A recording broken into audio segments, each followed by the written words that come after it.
স্বাগত ডেডলাইন ঢাকায়, আপনাদের সাথে আছি গোলাম কিবরিয়া। সিয়াম সাধনার মাস রমজান, কদিন পরই খুশির ঈদ। তবে ঈদ কি সবার জন্য সমান আনন্দের বার্তা বয়ে আনে? এ রমজানে পিছিয়ে পড়া মানুষের জন্য ইফতার আয়োজন এবং সুবিধাবঞ্চিত শিশুদের মুখে হাসি ফোটাতে অক্লান্তভাবে কাজ করে যাচ্ছে কিছু সংগঠন। এমনই কয়েকটি সংগঠনের উদ্যোক্তাদের সঙ্গে কথা হবে আজকের ডেডলাইন ঢাকায়।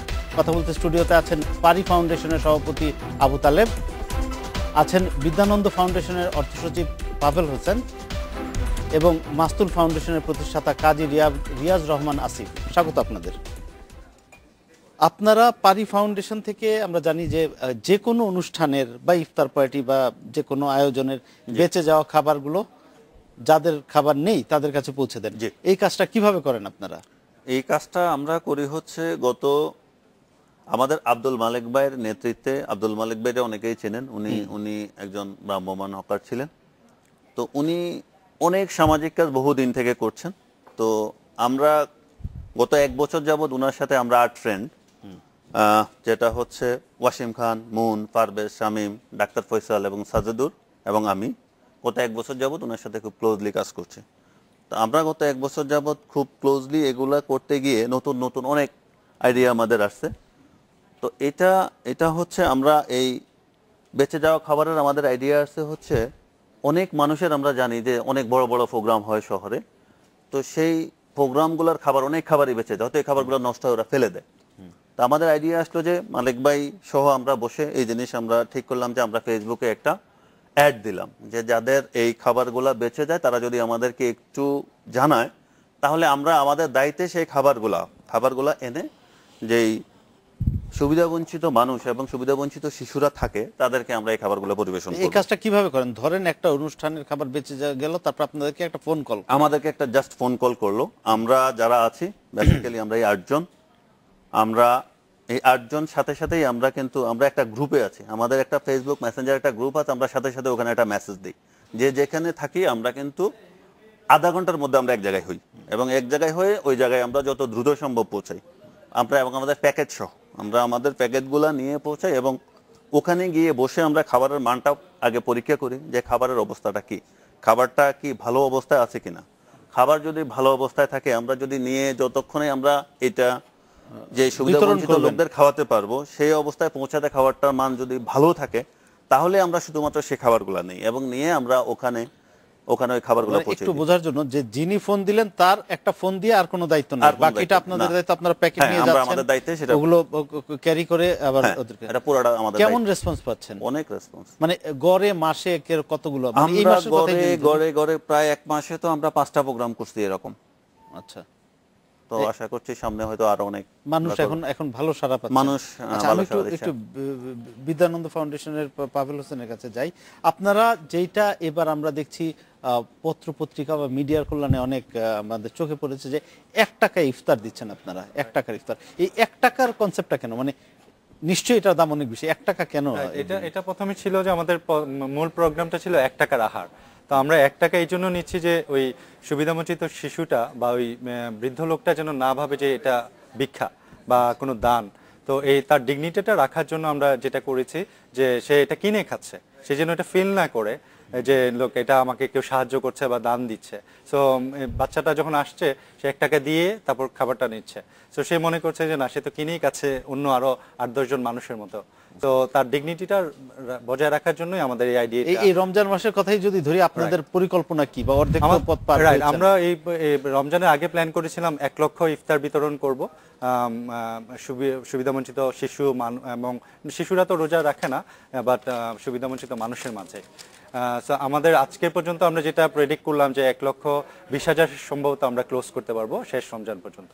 এটার খরচ কিরকম হবে? এটার খরচ আমরা প্রায় 1 কোটি টাকার বাজেট করেছি। সো আমরা আশা করছি যে আমরা এটা শেষ করতে পারবো।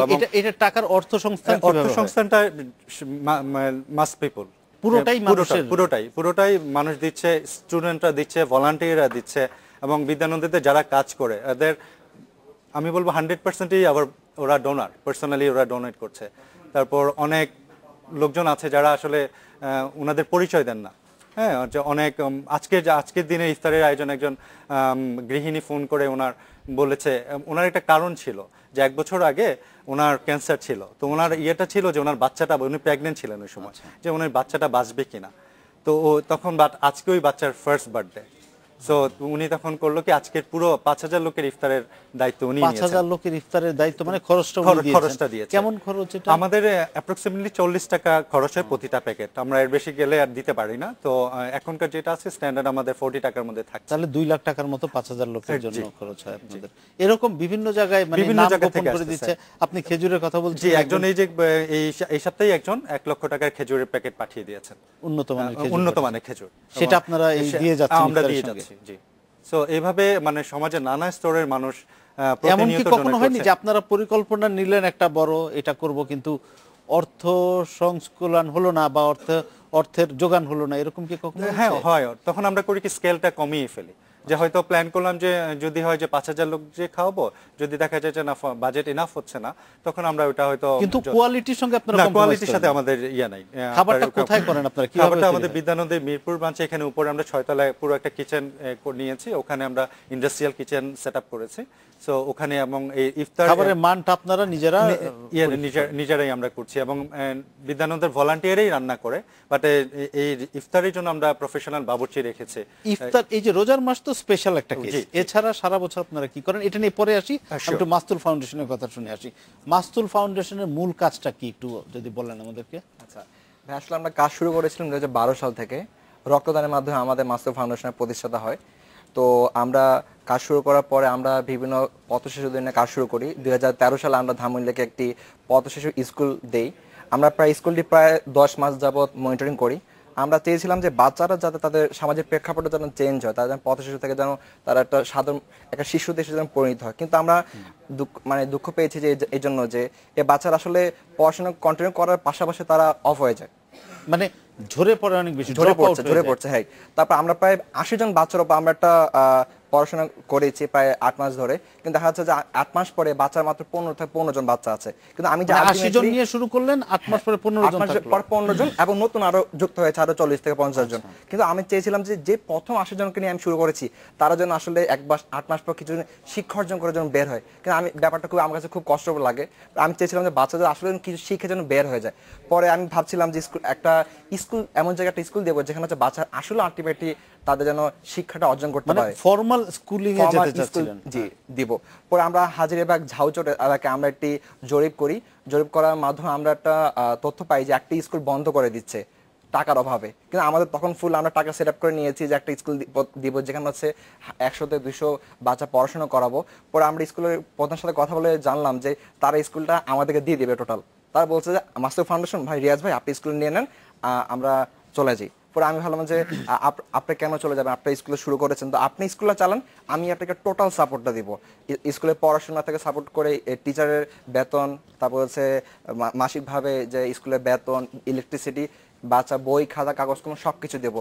তো 2016 সালে আমরা কার্যক্রম শুরু করেছিলাম। আজ 2017 সালে প্রায় 1 বছর মধ্যে আমরা প্রায় ওই স্কুলে 2টা স্কুলে, 8টি স্কুল আছে, হাজী আব্দুল্লাহ আউল স্কুল, 2টি স্কুলে প্রায় 350 বাচ্চাকে আমরা সহযোগিতা করছি। এর মধ্যে 130 জন বাচ্চা আমরা পড়াশোনার ফুল দায়িত্ব গ্রহণ করেছি। ওকে, ভেরি গুড। কিন্তু এই যে এইখানে ফর্মাল স্কুলিং যখন শুরু হলো তখন কি ঝরে পড়ার হার কমেছে, ড্রপ আউট রেটটা? জি, আমরা আমাদের প্রায় 1 বছর আমরা দেখেছি যে মাত্র 5 থেকে 6 জন বাচ্চা ড্রপ আউট হয়েছে, আর সকল বাচ্চাই এখানে পড়াশোনা কন্টিনিউ করছে। আর কন্টিনিউ করছে এইভাবে যে আমাদের প্রত্যেকটা বাচ্চাকে আমরা একজন করে অভিভাবক নিয়োগ দিচ্ছি। সমাজে যে কোনো সামর্থ্যবান ব্যক্তি একটা বাচ্চার দায়িত্ব গ্রহণ করতে পারে। এইভাবে আমাদের প্রায় 130 জন বাচ্চার দায়িত্ব গ্রহণ করেছে সমাজের সামর্থ্যবান ব্যক্তিরা। তারা নিয়মিতভাবে ওই বাচ্চা করছে এবং এখনো প্রায় 220 জন বাচ্চা আনস্পন্সর বাচ্চা রয়েছে। এবং আমরা চেষ্টা করছি এই বাচ্চাদেরকে যাতে করে আমরা স্পন্সর ব্যবস্থা করে দিতে পারি। এবং এই স্পন্সর যে বাচ্চাগুলো হচ্ছে তারা কি পাচ্ছে, তারা প্রতি মাসে স্কুল টিউশন ফি পাচ্ছে, বার্ষিকভাবে স্কুল ব্যাগ, জুতা, মোজা, ব্যাগ। কত খরচ হয় একটা বাচ্চাকে? যদি একটা বাচ্চাকে মাসিকভাবে অনলি 1000 টাকা, বার্ষিকভাবে আমরা একটা ক্যালকুলেট করেছি টোটাল 12000 টাকা হয়। এর মধ্যে আমরা যদি মাসিকভাবে নিয়ে যাই অনলি 1000 টাকা। 1000 টাকার মাধ্যমে একটা বাচ্চা তার পড়াশোনার সকল সাপোর্ট পাচ্ছে, যেখানে তার এডুকেশন বই খাতা থেকে শুরু করে কাগজ কলম পেন্সিল, তাকে হচ্ছে সাপ্তাহিকভাবে আমরা পুষ্টিকর খাবার দিচ্ছি। এবং মাসিকভাবে আমরা একটি মেডিকেল হেলথ ক্যাম্প করছি যার মাধ্যমে স্কুলে সব বাচ্চারা উপকৃত হচ্ছে। আচ্ছা, Very good. আপনার এই যে আপনাদের পারি জি। যে সংগঠনটা, এইখানে কি কোনো মানে টাকা পয়সা কিভাবে আপনারা তোলেন? আমাদের প্রথম দিক থেকে প্রথমে আমরা শুরু করছিলাম নিজস্ব অর্থায়নে। তো আমরা নিজস্ব অর্থায়নে করার পর আমরা যখন এই পোস্টগুলা ফেসবুকের মাধ্যমে দেওয়া শুরু করলাম, তখন দেখা যাচ্ছে যে অনেক মানুষ রেসপন্স করছে এবং তখন থেকে অনেকে ডোনেট করছে। যে আমাদের এই ডোনেশনেই এখন কিন্তু আমরা চালাচ্ছি। এখন কিন্তু আমরা আর আমাদের নিজস্ব অর্থায়ন এখন আর আমাদের করতে হচ্ছে না, এই অবস্থায় আর কি। আপনাদের এই যে বেঁচে যাওয়া খাবার পরিবেশনের পাশাপাশি আর কি কি আমাদের বেঁচে যাওয়া খাবারের পাশাপাশি আমাদের কিন্তু অনেকগুলা কাজ আমরা করেছি। গত 1 বছরে কিন্তু আমরা অনেক কাজ করেছি। সেটা হচ্ছে মালিক ভাইয়ের নেতৃত্বে আমরা গত 1 বছরে যে কাজ করেছি সেটা হচ্ছে প্রতি শুক্রবার আমাদের প্রোগ্রামটা হচ্ছে প্রতি শুক্রবারে আমরা প্রায় 100 থেকে 150 বাচ্চাকে খুব ভালো মানের খাবার পরিবেশন করছি। তারপরে এই খাবারের সাথে এখন প্রতি রমজানে আমরা প্রত্যেক দিন আমরা 300 আজকে আমরা 300 খাবার বিতরণ করেছি। কিছু এয়ারপোর্টে, কিছু হচ্ছে আপনার উত্তরা সারাউন্ডিং অনেকগুলা বস্তি আছে, সেই সব বস্তিতে আজকে দুইটা লোকেশনে আমরা অ্যারাউন্ড 300 জনের খাবার বিতরণ করেছি। এটা রমজানের প্রতিদিনই আপনারা রমজানে আমরা প্রতিদিনই করছি। এই খাবারটা আপনারা কোত্থেকে সংগ্রহ করেন? এই খাবারটার ফান্ডিংটা ওই যে ফান্ডিং না, খাবারটা না, খাবারটা আমরা নিজেরা তৈরি করছি। আচ্ছা, নিজেরা আমরা, হ্যাঁ, তাতে মানটা ঠিক থাকে। হ্যাঁ, যাতে মানটা ঠিক থাকে। আমরা আমাদের নিজেরাই তৈরি করছি। আমাদের যারা আছেন 8 জন, তারা নিজেরাই একদম প্রত্যেকের থেকে, আমাদের কুক আছে, কুকের সাথে আমরাও সহযোগিতা করি। আমরা আমাদের মতো করে সহযোগিতা করে আমরা খাবারটা কোয়ালিটি ঠিক করি। আমরা নিজেরাই প্যাকেট করি, প্যাকটাও আমরা নিজেরাই করি। আমাদের আরো কিছু ভলান্টিয়ার আমাদের সাথে যোগ দেয়। ওইভাবে করে আমরা নিজেরাই, এই যে যখন হয় আরো কিছু ভলান্টিয়ারের সাহায্যে আমরা নিজেরাই খাবারগুলো পৌঁছে দিই। অবশ্যই। আমি আপনার কাছে একটা প্রশ্ন রেখে বিরতিতে যাচ্ছি। এই যে ভলান্টারি ওয়ার্ক সবাই করছেন, আপনারা এখানে যারা আছেন, এর বাইরেও অনেকে করেন। ধরেন বাংলাদেশে বা বিশেষত ঢাকা শহরে মানুষের জীবন তো খুব স্ট্রেসফুল, অনেক ব্যস্ততা, পড়াশোনা, চাকরি বাকরি, তার ফাঁকে কিভাবে মানুষ সময় বের করে বা কেন এটাতে আগ্রহী হয়, এইটা নিয়ে একটু কথা বলবো আপনার সঙ্গে বিরতি থেকে এসে। নিচ্ছে একটা বিরতি, সঙ্গেই থাকবেন।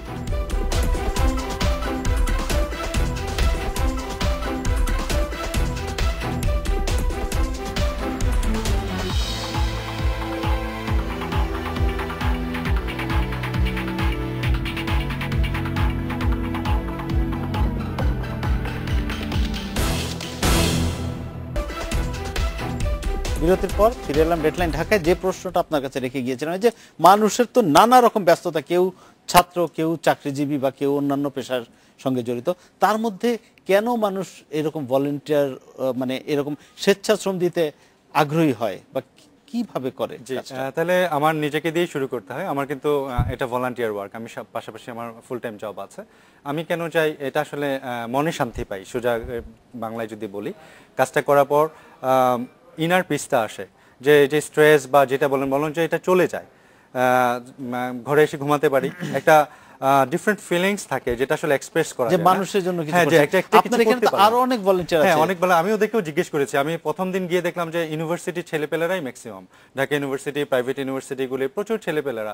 তো ওদেরকে জিজ্ঞেস করছিলাম যে তোমরা কেন আসছো, যে এখন তো তোমরা আসলে Facebooking or other things they been doing.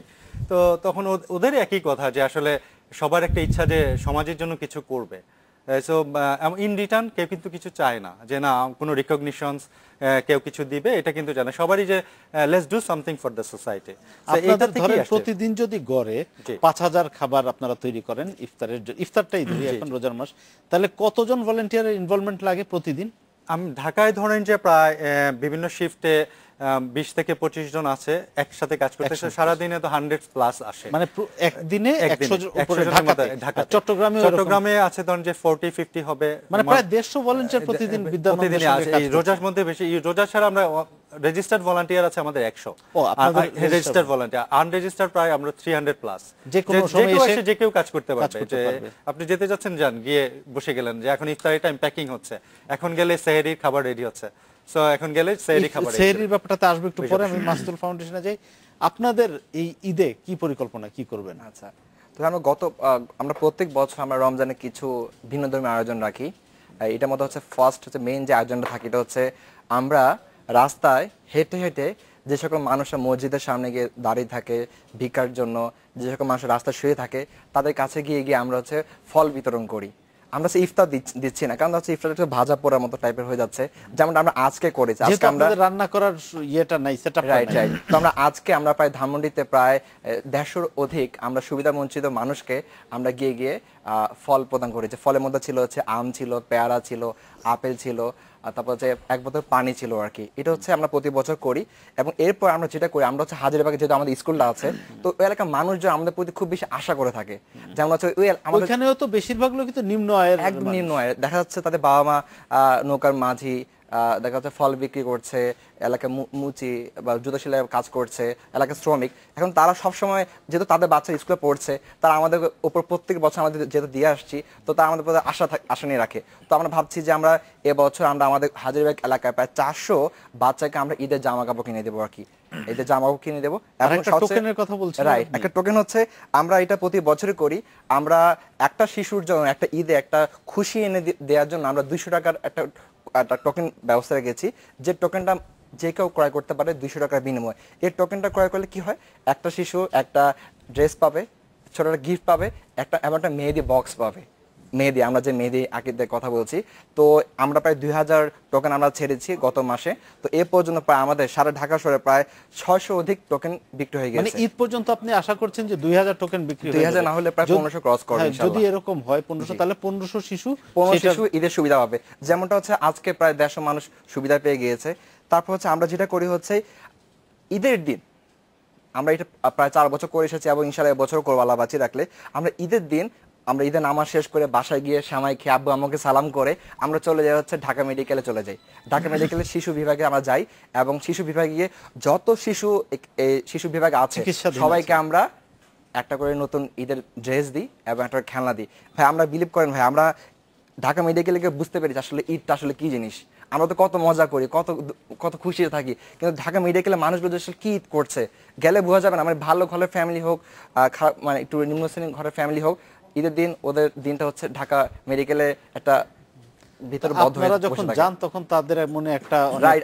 এমনকি আমাদেরকে ঢাকা মেডিকেল কলেজে যিনি প্রধান আছেন, ডিরেক্টর, উনি আমাদের অ্যাপ্রিশিয়েট করেন এবং প্রত্যেক বছর তিনি আমাদের সাথে থাকেন। এবং আমরা সবচেয়ে যেটা করি হচ্ছে ঢাকা মেডিকেলে যে শিশু বিভাগের সাথে একটা ইউনিট আছে ক্যান্সার বিভাগ। এখানে হচ্ছে একমাত্র ক্যান্সারের বাচ্চাগুলো থাকে। আমরা গত বছর গিয়ে প্রায় 60 জন ক্যান্সার আক্রান্ত বাচ্চা পাই এবং 60 জন বাচ্চাকে আমরা ঈদের নতুন কাপড় দিয়েছি এবং গিফট দিয়েছি এবং কিছুটা সময় কাটান। রাইট, কিন্তু দুঃখের বিষয় হচ্ছে ভাই আমরা জানতে পেরেছি কয়েকদিন আগে আমরা জরিপে গিয়েছিলাম, ওইখান থেকে অনেকগুলো বাচ্চা আজকে পৃথিবীতে নেই। কিন্তু আমরা চেয়েছি ভাই ওদের মুখে একটু হলেও আমরা হাসি আনন্দটা ভাই একটা সময় ছিল যখন মনে করা হতো যে কোনো রকম ভলান্টারি ওয়ার্ক ধরেন বিদেশিদের সাহায্য ছাড়া সম্ভব হয় না, কিন্তু আজকে আমরা দেখতে পাচ্ছি এটা প্রমাণিত যে যদি সদিচ্ছা থাকে এবং মানুষের ভালোবাসা থাকে তাহলে যে কোনো কাজ করা সম্ভব।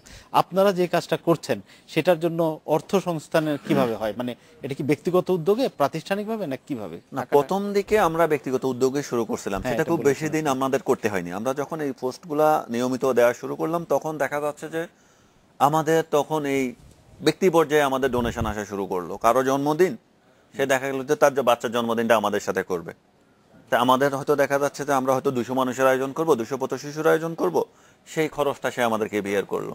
যেমন এই ধরনের, যেটা আমরা শুনলাম যে 5000 লোকের ইফতার আজকে একজন আয়োজন করেছে। তো আমরা এখন অ্যারাউন্ড আমরা 300 ইফতার কিন্তু এই মুহূর্তে আমরা দিচ্ছি পার ডে। তো আমাদের সামনের প্ল্যান হচ্ছে 500। আমাদের এই নেক্সট শুক্রবার থেকে আমাদের প্ল্যান হচ্ছে 500 করে আমরা দিব। জি, আপনার কাছে একটু যদি আমি জানতে চাই যে এই যে মানুষ বিভিন্নভাবে সহায়তা করছে, ধরেন এইটা এখন আমরা দেখতে পাচ্ছি, এটা কি মানে বিষয়টা কি এমন যে মানুষের মনে এই সহায়তা করার বাসনাটা সবসময় ছিল কিন্তু কোনো একটা প্ল্যাটফর্ম বা জায়গা পাচ্ছিল না, নাকি মানুষের মানসিকতার পরিবর্তন হয়েছে? আপনার কি মনে হয়? আমার পার্সোনাল অপিনিয়ন হচ্ছে মানুষ সবসময় দিতে চেয়েছে, একটা প্ল্যাটফর্ম হয়তো পায়নি। এখন বিভিন্ন সামাজিক যোগাযোগ মাধ্যম, ইয়েস, আমি বলবো যে মানে যেমন বিদ্যানন্দের প্রচুর পাবলিসিটি হয় ফেসবুকের থ্রুতে। ওয়েবসাইট খুব ভালো ওয়েবসাইট আছে, বাট সবাই ফেসবুকেই যায়, যেহেতু ফেসবুক এখন একটা ইনএভিটেবল জিনিস হয়ে গেছে। সো এবং আমার পার্সোনাল অনেকেই দেখেছি যে যারা দিতে চায়, যখন কথা বলি হ্যাঁ হ্যাঁ দিতে চাচ্ছে, দিচ্ছে, ওই একটা প্ল্যাটফর্মই খুঁজছে। তো এটা মনে করি আমার কাছে, যেটা আমার পার্সোনাল অপিনিয়ন, মানুষ সবসময় দিতে চেয়েছে। আর মাইন্ড সেট আপটাও চেঞ্জ হয়েছে, যেই জন্য একটা আছে যে ইসলাম ধর্মে হয়তো আমরা বলি যে দান দিলে লুকায়ে দিতে হয়, বাট অনেক সময় ইন্সপিরেশনের জন্য এটা করতে হয়। তো আমরা তখন অনেক সময় আমি জাস্ট আমার কলিগদের সাথে আলাপ করলাম যে বিদ্যানন্দে দিচ্ছি, সো আমার গত সপ্তাহে আমার এক কলিগ এসে বললো যে 5,000 টাকা রাখো, তোমার ইফতারের মধ্যে দিয়ে দিও। তো এরকম অনেকেই দিচ্ছে। সো আমি শিওর যে অন্যান্য যারা আছে তাদের একই এক্সপিরিয়েন্স হবে অথবা। আপনারা চাইল্ড স্পন্সরশিপের কথা বললেন, ওইটা কি একটু বলবেন কিভাবে আপনারা করেন? আমরা আসলে ভাইয়া ওয়েলকে যে কাজ করছি, আমরা স্কুলের বাচ্চাদেরকে আমরা জরিপ করি যে কোন সকল বাচ্চারা পড়াশোনা করতে আগ্রহ প্রকাশ করে। এটা কি? এটা হচ্ছে আমাদের চাইল্ড স্পন্সরশিপ একটা বসিয়ার, যে বসিয়ার মাধ্যমে যে কেউ জানতে পারে যে কিভাবে একটা বাচ্চা স্পন্সর করা যায়। আমরা ফার্স্টে বলে দিচ্ছি যে সাপোজ আমাদের কাছে এমন কিছু স্পন্সর আছে যারা কিনা কখনো এই নিম্ন শ্রেণীর মানুষদের কাছে এসে যে মিশার সুযোগ হয়নি, তাদের দেখা যাচ্ছে সকাল থেকে জব করছে, ব্যবসা বাণিজ্যের কারণে বিভিন্ন দেশ, মানে তাদের সামাজিক অবস্থানটাই ভিন্ন, সামাজিক অবস্থান অনেক ভিন্ন। তো তারা একটা লিঙ্ক পেয়েছে আমাদের মাধ্যমে, এবং আমাদের মাধ্যমে তারা সরাসরি গিয়ে একটা সুবিধা বঞ্চিত শিশুকে দায়িত্ব নিতে পারছে। কত টাকা লাগে মাসে যদি আমরা একটা বাচ্চাকে যে কে স্পন্সর করতে হলে অনলি 1,000 টাকার বিনিময়ে সে একটা বাচ্চাকে 1,000 টাকা লাগবে। এই 1,000 টাকার বিনিময়ে বাচ্চাটা কি পাবে? শিশুটা এই 1,000 টাকার বিনিময় হচ্ছে বাচ্চা যে স্কুলে পড়ছে, স্কুলের টিউশন ফি আছে, এই টিউশন ফিটা 250 টাকা থেকে 400 টাকা পর্যন্ত হতে পারে, হয়েছে অলরেডি। এবং এর পাশাপাশি 3 মাস পর পর তার একটা পরীক্ষা ফি দিতে হয়। তারপর তার নতুন বছরে সে যখন ভর্তি হয় তাকে একটা ভর্তি ফি দিতে হয়। এবং এর পাশাপাশি তাকে প্রতি বছর বার্ষিকভাবে 12টা বাংলা খাতা, 12টা ইংরেজি খাতা, 12টা অঙ্ক খাতা দেওয়া হয়, এবং তার যত বই খাতা আছে সবগুলো এখানে দেওয়া হয়। একটা হেলথ চেকআপের কথা বলছেন, রাইট। এবং এর পাশাপাশি বাচ্চাকে আমরা স্কুলে ব্যাগ, জুতা, আমরা সবকিছু দিচ্ছি। এবং দেখা যাচ্ছে কি একটা মানুষের সহযোগিতা একটা বাচ্চা পড়াশোনা করতে পারছে, কিন্তু যে সকল বাচ্চারা এখন স্পন্সর হয়নি তারা কিভাবে উপকৃত হচ্ছে? আমরা একটা কাজ করি, এটা কমিউনিটি একটা কাজ করি, যেটা হচ্ছে পুরা কমিউনিটি উপকৃত হয়। আমরা মাসিকভাবে কিছু মেডিকেল ক্যাম্প আমরা তৈরি করি, যেখানে হচ্ছে পুরো এলাকার সকল বাচ্চারা মেডিকেল ক্যাম্পের মাধ্যমে সহযোগিতা পায়। যেমন লাইক আমরা গত মাসে আমাদের স্কুলে আমরা একটি হেলথ ক্যাম্প পরিচালনা করেছি, যার মাধ্যমে প্রায় 450 মানুষ উপকৃত হয়েছে। এবং বাচ্চা তার মাকে নিয়ে এসেছে, বাচ্চা তার বাবাকে নিয়ে এসেছে, বাচ্চা তার দাদুকে নিয়ে এসেছে, মানে কি পুরোটা এলাকার কমিউনিটি উপকৃত হয়েছে। এবং তার আগের মাসে কি করেছি, আমরা 600 মানুষকে আমরা ভালো কিছু খাইয়েছি এক বেলা। আমরা মানে এইভাবে আপনার ওই কমিউনিটির সঙ্গেও একটা যোগসূত্র হচ্ছে, আমরা কমিউনিটি করছি। এবং আমার সামনে পরিকল্পনা আছে, আমরা তো ভাই চেষ্টা করছি এই বাচ্চা যাতে পড়াশোনা করে মানুষও, কিন্তু যা বাসায় খাওয়া নেই সে কিভাবে তার বাচ্চা পড়াশোনা করাবে। তো আমরা একটা ভালো একটা প্রজেক্ট মাথায় রেখেছি যে আগামী বেশ কিছুদিন পরে আল্লাহ বাঁচি রাখলে আমরা একটি ইনস্টিটিউট দিব, যেখানে হচ্ছে বাচ্চার পরিবারকে আমরা কাউন্সিলিং করাবো। সাপোজ মাকে এসে আমরা শিলে ট্রেনিং করাবো, সাপোজ একটা খাওয়া কিভাবে বানাতে হয়, কর্মসংস্থানের একটা প্রজেক্ট আমরা করব। ওকে, আমরা একটা বিরতি নিয়ে আসি, আরো কথা হবে বিরতির পর। আবার একটা বিরতি নিচ্ছি, সঙ্গেই থাকবেন।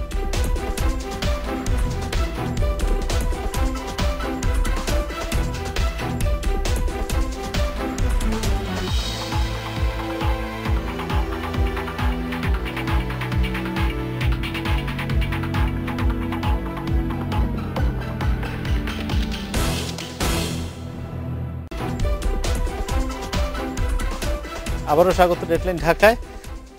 মানে এই যে সুবিধাবঞ্চিত মানুষগুলো বা শিশুদের, তাদের অন্ন, বস্ত্র, বাসস্থান, শিক্ষা, এগুলো তো মৌলিক অধিকার।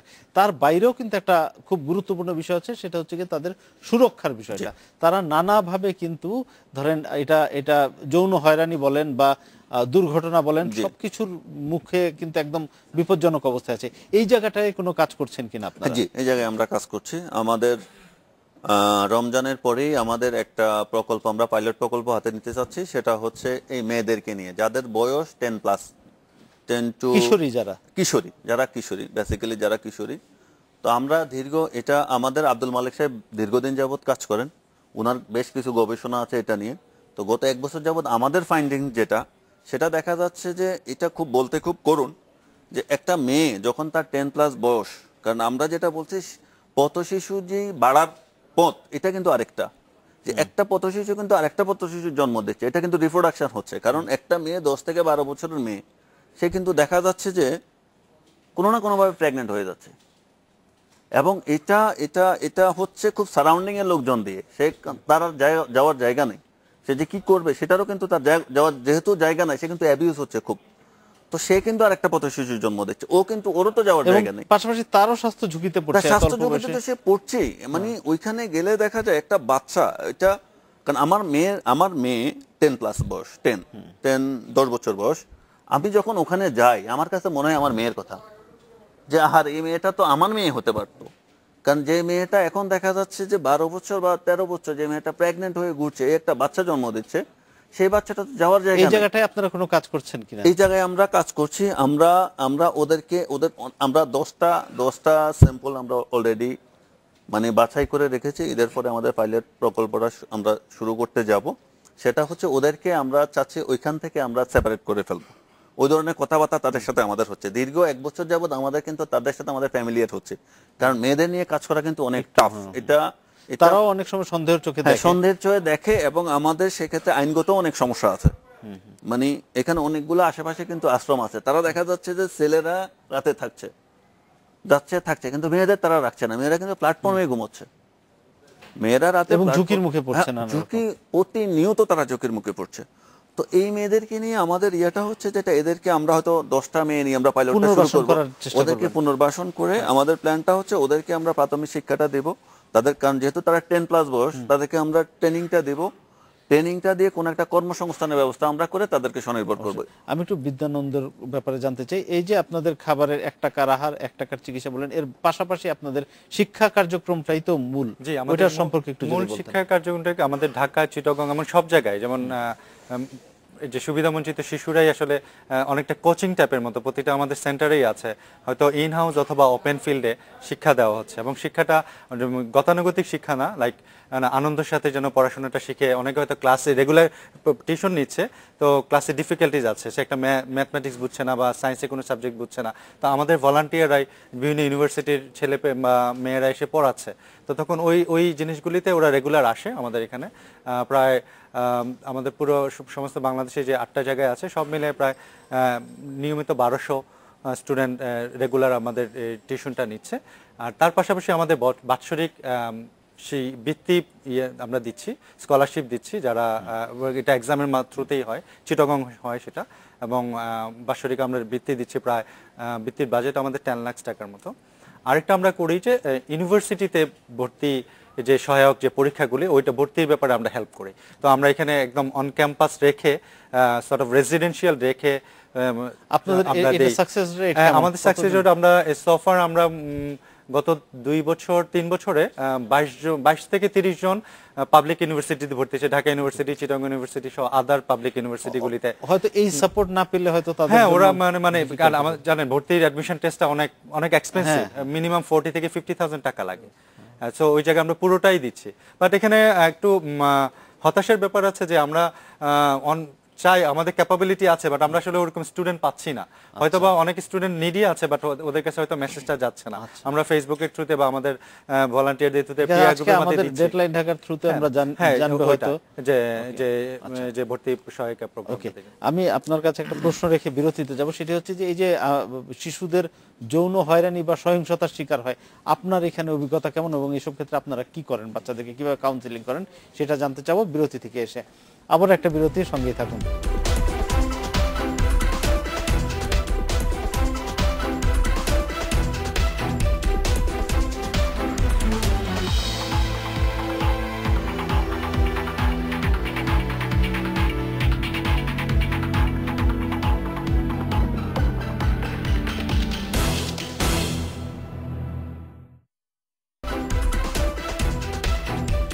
বিরতির পর আবারও স্বাগত।